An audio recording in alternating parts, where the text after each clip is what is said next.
Good morning. I'm so glad that you joined me today for English classes, and we're going to do some studying of idioms and a little bit of grammar today.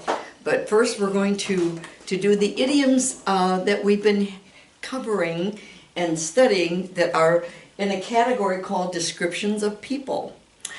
My name is Marge Peterson. I'm with the Claiborne County Adult Literacy Council, and I'm glad that you want to study idioms and study English, and I hope that you will continue to do that. So first we're going to do some review, and then I'm going to give you a quiz. And I think that it'll be a chance for you to see how much you've gotten these first, because we have lots of descriptions of people.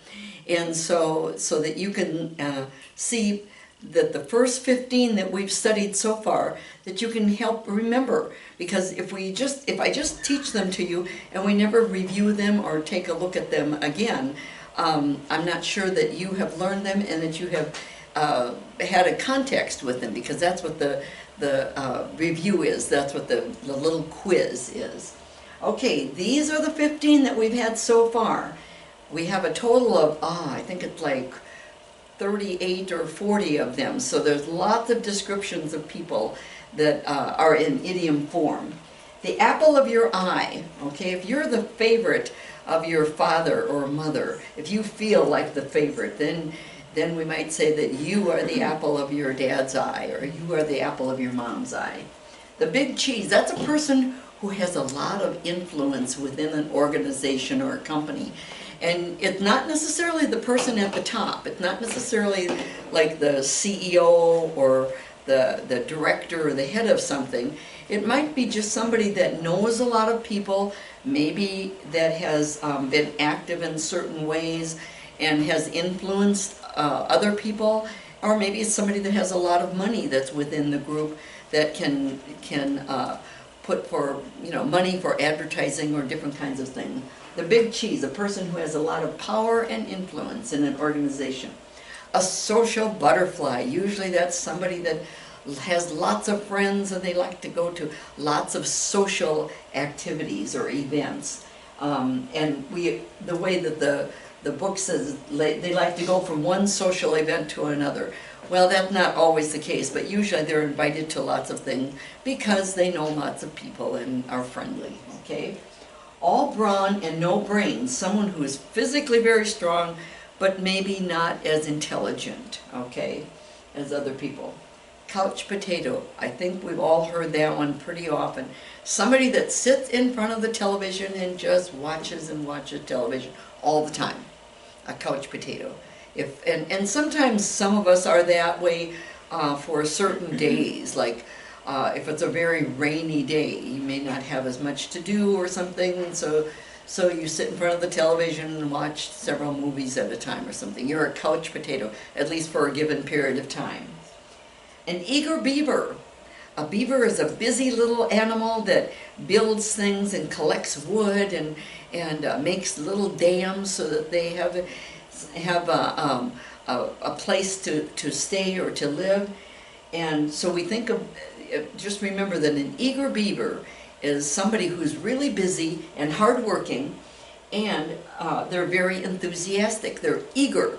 They enjoy doing things. Eager beaver. It's really a compliment if somebody says, that you're an eager beaver in a certain job or in your class or something like that. Even Steven, okay? And some of these, eager beaver and even Steven, they have words that rhyme because we can remember them better, okay? There's several idioms that are that way. And these are two of them. Eager beaver, that sounds kind of rhyming. Even Steven, for sure that rhymes.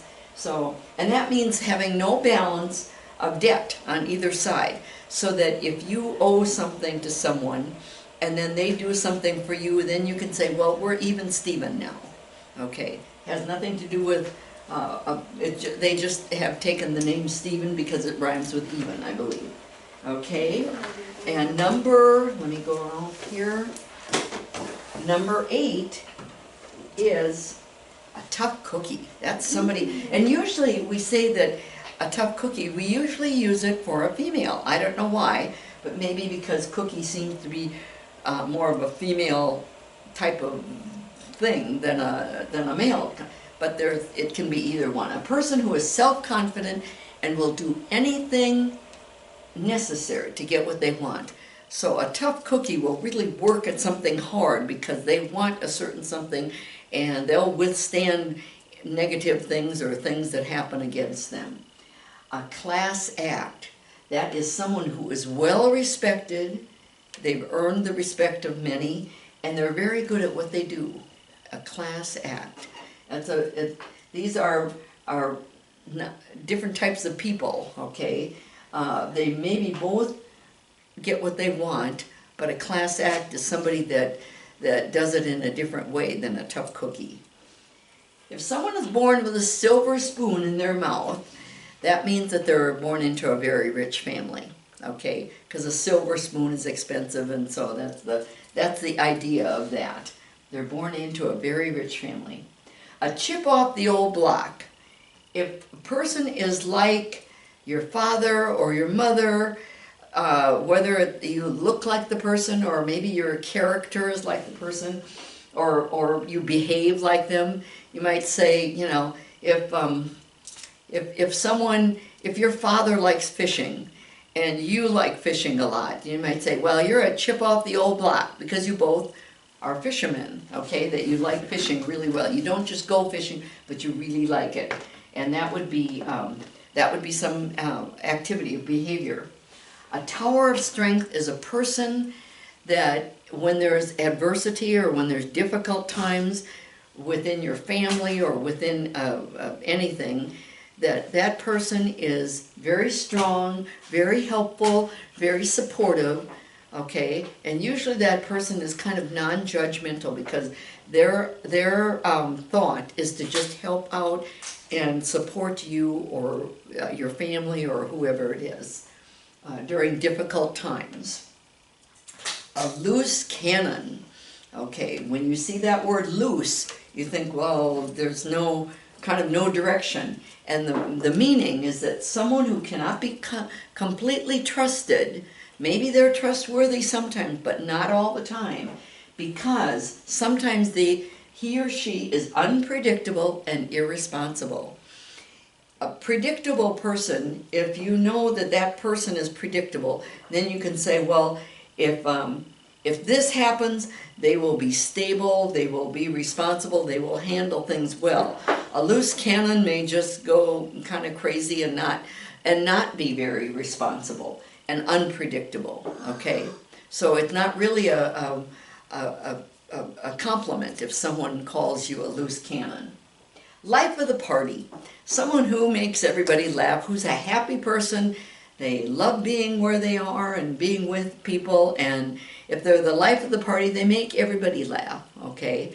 Not at anybody else's expense, but just to have fun, okay? The life of the party. Down to earth, someone who's very practical, not a dreamer, okay? Someone who is realistic and practical and who has sensible reactions and expectations. So if someone is very down to earth, why they're a very practical person and dependable person. Okay, those are the 15. Can you remember them? If you can't, I put them at the end here anyway, okay? Because here are all 15 of them. We're not going to use them all. Apple of your eye, big cheese, social butterfly, all brawn and no brains, a couch potato, an eager beaver, even Stephen, a tough cookie, a class act, born with a silver spoon in one's mouth, chip off the old block, tower of strength, a loose cannon, life of the party, and down to earth. One of the things I want to mention that I've mentioned before, but in case you didn't hear it or if this is your first time watching the video, anytime there's a pronoun, apple of your eye, you can change that your to another pronoun. If, like I said earlier, if you are your father's favorite child, okay, you might say, I am the apple of his eye, okay, not your eye, because that would be your eye. No, his eye. Or you might say if you absolutely adore your grandson, you might say, he's the apple of my eye, okay? So that way you're using a different pronoun there. The same thing with born with a silver spoon in one's mouth, in his mouth or in her mouth, okay? So sometimes when we have a pronoun there, it can be changed. Okay, here are the questions. Okay, and remember that this is for, if this was in class, I'd be giving my class a little quiz here.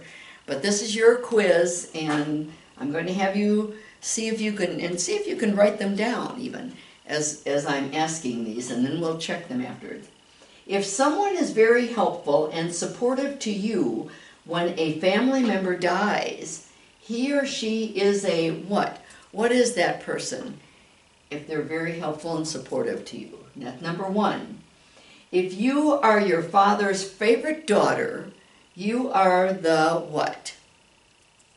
Okay, I just did all these reviews. So, a son who acts just like his father is what? Remember, of all those 15, which one is that one? Okay, number 4, someone who has fun and makes everyone laugh and have fun at a celebration is, what is that person? If they have fun and they make everyone else laugh at a celebration of some kind of a party. Okay, number 5, someone who sits and watches TV all the time is a blank. And I use the word TV. I hope that you understand that television, TV. It's like a shortened form of television, TV. Okay, number 6, a person whose family is very rich was born what? What would that be? Number 7, I know he will be successful in his job because he is such an, what is he? What would we call someone who is going to be successful in their job? He is what? Okay, number 8. Oops, let me get this going here. Okay, number 8. She treats everyone with dignity and is very well respected. Plus, she does everything well. She is a what? What is she? You remember? We've got all 15 here. Number 9. I'm not sure we should hire that man.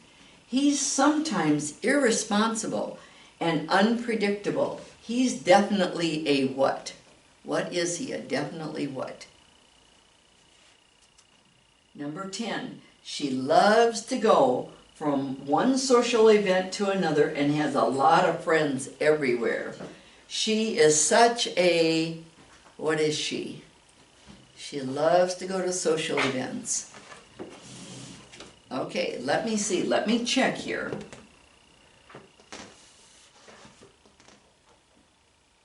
And I will write them in. If someone is very helpful and supportive to you when a family member dies, that's a stressful, difficult time. He or she is a what? Do you remember? Tower of strength. Because just think of when you think about a tower, if it's made of bricks or concrete or something like that, it's very strong, isn't it? A tower of strength. I don't know if you can see these first. There we go. Very helpful and supportive when there's difficult times. If you are your father's favorite daughter, you are the what? I'll give you a clue. It has to do with the eye. You are the apple. That's right. Apple of his eye. Okay, because we're talking about your father. You are your father's favorite daughter. You are, if you are the apple of his eye. Not the apple of your eye, and not her eye, it's his eye. A son who acts just like his father is you remember? A chip off the old block. And we talk about the father is the old block, okay? And a chip would be a piece because it comes from the old block. You know, it's a very, it's a pretty common expression. So it's not being derogatory toward older people. It's just that you're talking about how these two are so much alike. And of course the father was there first. So that's why it would say a chip off the old block. The block was there first. Okay, number 4. Someone who has fun and makes everyone laugh and have fun at a celebration is the what? Life, what's the rest of it? Life of the party. If you're the life of the party, everyone's laughing and you're having fun and everyone else is having fun. You help them or cause them to have fun. Okay, someone who sits and watches television or TV all the time is a, couch potato. Yes, I think you probably got that one. A person whose family, number 6, a person whose family is very rich was born with what? A silver spoon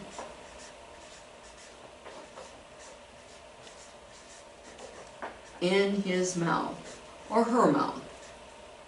We don't say it, we just say a person, so I'm going to put his or her mouth.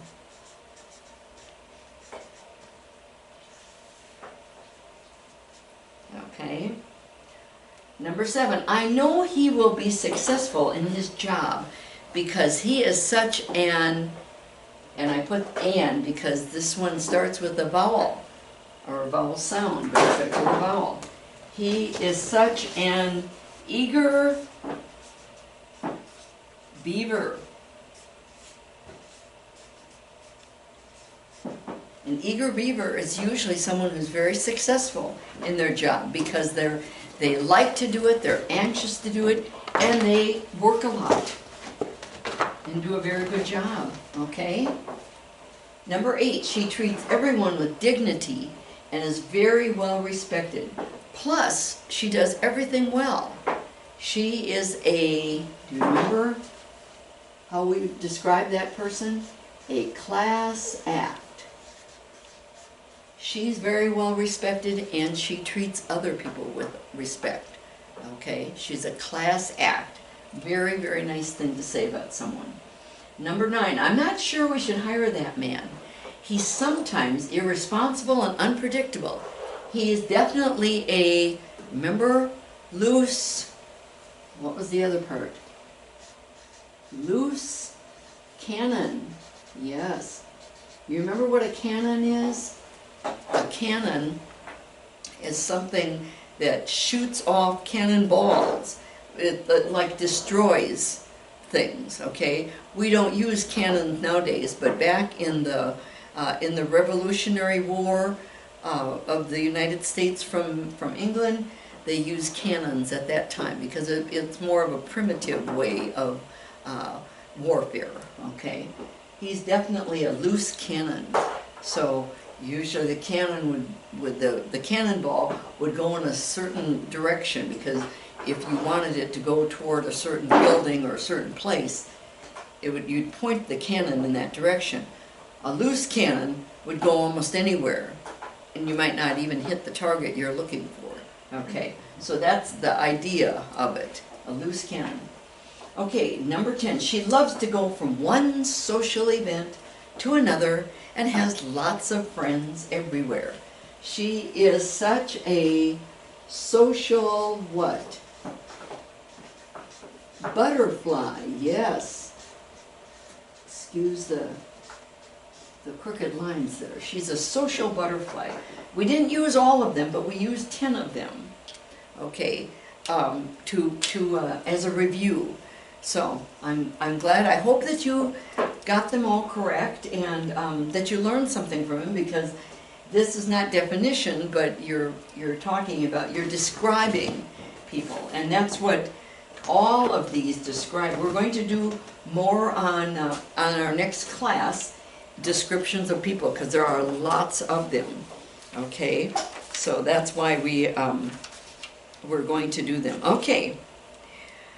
Now, on our last video, we did some grammar work, and we were talking about irregular past tense verbs. And I know we've been using this in our face-to-face class also. And actually, what I told everybody is that I think for these irregular verbs, I'm giving you the most common. There's even more than that. And sometimes these irregular verbs are the base of some. Like if you have the word get, okay, for example, that's an irregular past tense. It's not getted, it's got, okay? Well, sometimes they have, let me put that up here just as an example. Get is the verb, and the past tense is got. Okay, you can add ones to it, like forget. It'll be the same type of thing. If this is the base verb, why then the past is going to be the same. It's going to be like this one, okay? So the past is forgot. It's not forgetted, okay, it's forgot. Because you've got that, and there's several that are that way. If you have the word come, for example, okay, the past tense is came. These are all irregular. We're looking only at irregular past tense verb. Okay, well, you might have the word become. What did become, or what became, is what you'd say. And again, this is the main part of it, but when you add something else in front of it, like just like with forget, okay, it's the same thing, so that the past tense of become is became. It's not becomed or something like that. Became. So anyway, that I wanted to mention that because there are several verbs that are that way. But I think for the purposes of what do I say? You learning them, I think there's a certain amount you have to just memorize them. The more you use them, the easier it will become, okay? Because if you hear the word, let's see, what was one from today? If you hear the word break, you'll know that the past tense is not breaked. If you say, she broke a glass yesterday, okay? Did she break the glass? She broke the glass, okay? You wouldn't say she braked. If you try to make it a regular one, adding the ed, she braked the glass. No, and if you say them enough and work on them and try to memorize them enough, you will immediately understand or recognize that braked is not a word. Broke is the word, is the correct word. And I think that's the case with quite a few of these past irregular verbs. At least the most common ones. And that's what I've been giving you, are the most common. So, okay. So we have, last time we had, let me look back here for a minute. We had the first 6. We had ones that were, let me go back here for just a minute. We had the ones that were the same, okay. The first ones that had the eh sound, okay, like begin, began, that sort of thing. The group 2 had the ought sound, like teach, taught, buy, bought. The verbs were not the same, but the past tense verbs and they all were pronounced ought, ought, ought. Group 3 are words that are the same, whether they're base form or whether they're past tense, like cut. Okay. Today I will cut my hair. Or yesterday she cut her hair, and that's the past, whether it's the base form or the past tense. Group 4, okay, the original, let's see, the D or the T ending. In group 4, let's see, just a minute here. Let me look back here for a second. That was they become, oh, okay. It had, like, the feel became felt, build became built. I'm trying to think of some of the other ones in group 4. But it emphasized the D ending with a T, okay? And then group 5 had the L sound at the end. Let's see, let me see where group 5 here.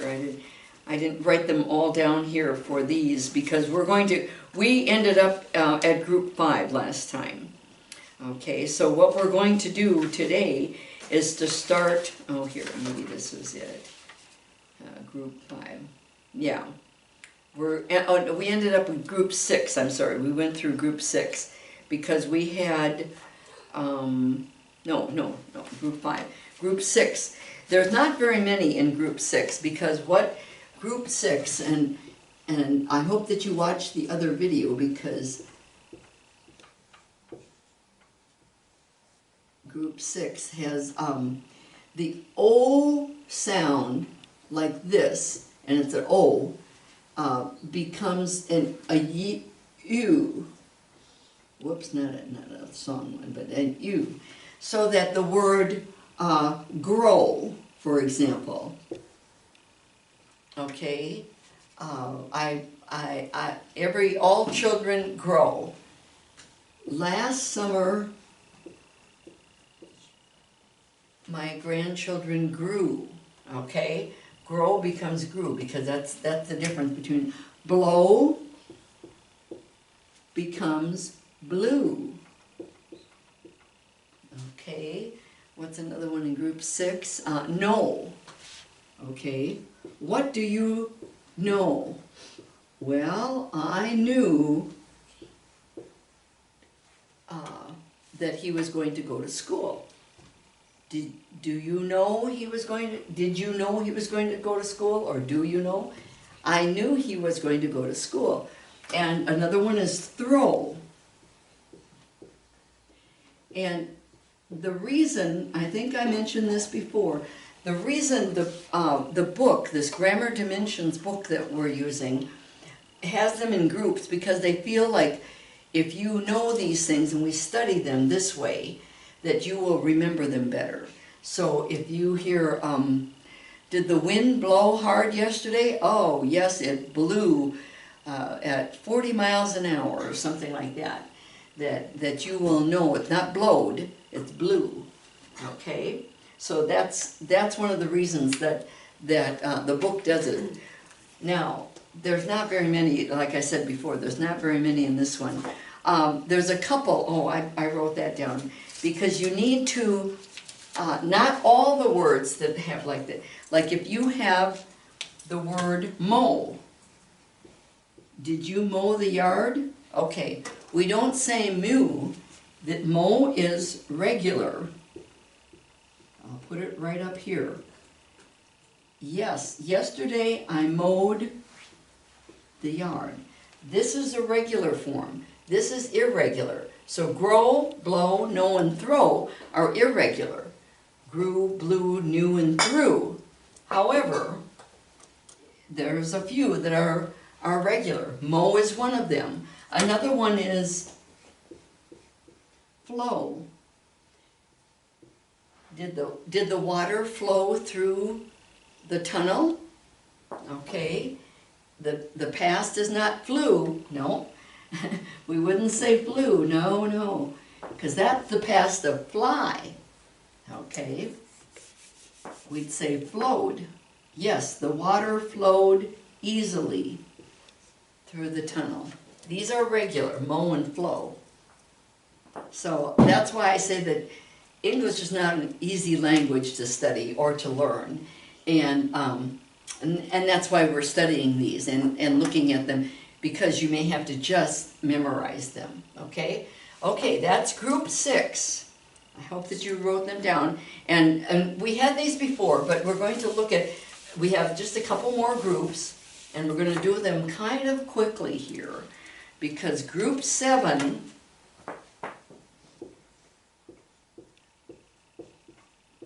is another one, and all of the irregular past tense verb, all irregular past tense verbs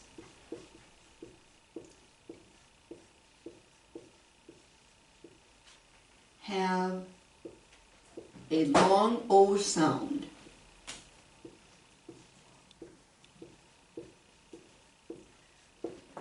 The verbs themselves aren't the same.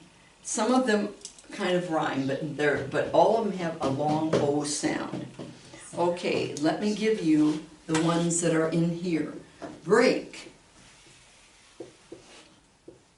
becomes broke. She broke the plate. Okay. Choose. Choose becomes chose. Did you choose the white sweater? No, I chose the blue sweater. Sell. Did you sell your house? Yes, we sold it. See, all of these have a long O sound. And another one that rhymes with sell is tell becomes told. I told you. Okay. Another one, and this is what makes English difficult, because this we pronounce break, not break, break. This one, it looks like it has the same last ending, and it is, but we pronounce this one speak. I don't know why. And I'm sorry that it's so difficult, because there's so many exceptions. The past of speak is spoke. Did you speak to your mother yesterday? Yes, I spoke to her for an hour. Okay? This one also has an E sound. Steal. Did they steal your bicycle? Yes, they stole my bicycle. Okay? Drive. And see how common all of these are. The past is not drived, it's drove. We drove to San Antonio last week. Ride. Did you ride with your friend? Yes, I rode with my friend. Wake. And we're almost done with these ones they're pretty common. Woke. What time do you wake up? I woke up this morning at 6 o'clock. And the last one here is write. Not like a right hand, but to write on the paper, or to write a letter or something, write something down. Yes, I wrote to my friend yesterday. Broke, chose, sold, told, spoke, stole, drove, rode, woke, and wrote. Okay? Those all have the long O sound. And these, that's why you have to just kind of look at those and say them, let your brain record them several times, and that will help you remember the past tense, the irregular past tense. Okay? Group 8, let's see. And I hope you got all of those, because I'm going to erase them and put group 8 up here. Okay, group 8 they make a vowel change. So there's a vowel change from the base form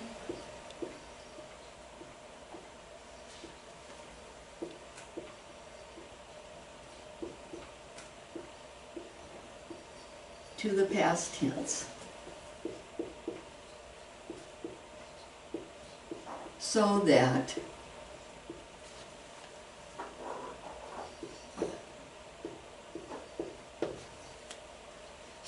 that become, you change the vowel there, it becomes became. We had that one earlier for come and came. Come is the same thing, just like we said come, came. It's the same basic word, you just change the vowel. Dig is another one, maybe not quite as common, but the past is dug. There's another vowel change. Okay, fall. Did you fall down? Yes, I fell off the step.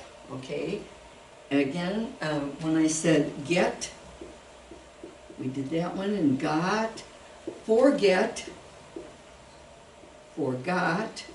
See, so all you have to do is change that one vowel sound, a vowel in there, and it changes. Give becomes gave. Hold. Did you hold the baby? Yes, I held the baby for a long time. Hang. Did you hang up your jacket? Yes, I hung it in my closet. Run. See the vowel change to ran. Sit becomes sat. And win becomes won. Okay, win and won. See, there's just one change there, just a vowel change. Okay, we're kind of out of time right now, and we have one more group, and it's called miscellaneous, and there's quite a few words in it, and I want to talk about some of them. We've had this before, but I'm going over it again because I think it's really important that people really get it in their brain what the past tense is for a lot of these irregular. All of these are irregular verbs, and if English is your first language, we do it kind of automatically. We learn it from the time we're really young. You know, children may say, I sitted on the floor, and then you may say, oh no, it's I sat on the floor. Okay, well then you get it. But if you're learning English as an adult especially, but if you've been learning English right along, you may not hear that all the time. And if you don't hear it and use it, that's why we're studying it, okay? I know that it's not easy, but it's important. And I hope that you will practice your English, use it. When you go to the store, ask questions. If you need to ask someone about some fruit in the produce department, or if you need to ask something about some clothing about a jacket in the women's department or something like that, please do. Okay, don't just automatically assume I can't do this, I can't do this, because we talked about this in class, and I think it's really important to try. Okay, no one is perfect. People generally are very understanding and will help you out. And if someone speaks too fast to you, you maybe can understand me, but if you can't understand someone else, ask them, would you please repeat that, or please say it slower, or something like that. People will always help you out, okay? And that's true for everyone, even if English is your first language. Sometimes we can't understand people saying things. So, thank you for joining me. Practice your English, and have a wonderful, wonderful day, and stay safe, okay? We want everyone to be healthy. Thank you. I'll see you next time. Bye.